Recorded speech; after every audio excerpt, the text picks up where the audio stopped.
Maybe bike is at the top of your list for search terms, but you're going to have problems ranking for it because you're going to be competing with manufacturers with big budgets that basically own the first page of Google for such a popular term. So put aside the words with extremely high competition for now, unless you're a really big business. You can rank for those later. The low and medium competition keywords are going to be, one, easier to rank for, and they're also going to be more specific to your business and more likely to lead to a purchase. So you win on both fronts. Go ahead and sort your list by the amount of monthly searches each item gets, and then by whether it's low or medium competition based on the cost per click. Now, after you've sorted them by the monthly searches and the competition, you'll want to put them into either the information or the purchase categories. Now, some are naturally going to have characteristics of both. I mean, you can never know for sure what somebody's intent is, but go with the highest probability. Once you have them split up into number of searches, competition, and intent, you want to figure out which are most valuable to you. So for example, there might be long tail keywords with extremely low search volume that are very relevant to your business. Maybe you're a local bike shop in Los Angeles, and even though Huffy Bikes 90210 has a low search volume, you're a major carrier of that brand and you're in that zip code. You might already have a good idea about what searches are going to be most valuable to you, but if you're not sure about some, you can set up a test ad campaign on Google AdWords to see how the traffic for those words converts for you. Now, maybe you get 1,000 visitors to your site for one of your ads and 20 make a purchase, but it's for an extremely low margin item.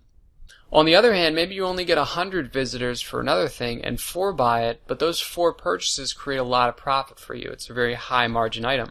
So you want to figure out which words have the most value for you. Once you've determined the most valuable items on that list, create a product page for the items with purchase intent. For the informational searches with high value to you, create product pages for what that information could lead a customer to buy. Now for the informational keyword searches, you'll want to add a new section if you don't already have one to your existing site called yoursite.com/blog. Now you don't want to make it blog.yoursite.com. You're not going to get as much SEO value for it if you do that. Now if writing's not your thing or you just don't have the time because you're running your e-commerce business or whatever it is your website offers, you can certainly hire somebody on elance.com or freelancer.com for about $4 an hour. Whether you hire somebody or you do it yourself, you want to focus each of your informational pages on one informational keyword or keywords, right? Could be a long tail keyword, which is more than one, that ultimately gets somebody to a purchase page. But you also want to reference other informational pages so that people stay on your site and that they get more comfortable with you. Because maybe somebody was only looking to buy, for example, a helmet, but they found a page on a new style of bikes you sell and they decided to buy that too. Now, cross-referencing your pages is more of the website analysis section, but just remember to use good keywords in the anchor text of the links to your other pages. You want Google to recognize one page as the most important for that topic or keywords. You don't want to, as they say, cannibalize your keywords, which means to have more than one page competing for the same topic. If you find yourself underperforming in the search results for certain keywords, research and add more information to your blog posts about that topic. You always want to shoot for 1,500 or more words if possible. Articles of that length get shared more and they're going to be ranked higher by Google. You'll also want to make sure that you have a lengthy About Us section on your site highlighting your company's products and services and the characteristics of your business. This is one of the most visited pages on anybody's site. Include pictures of you, your staff, and your main location if you have one. It's going to help with trust and keywords. And try to include your brand name followed by your best keywords. Google is placing a lot of emphasis on brand names in the search rankings now.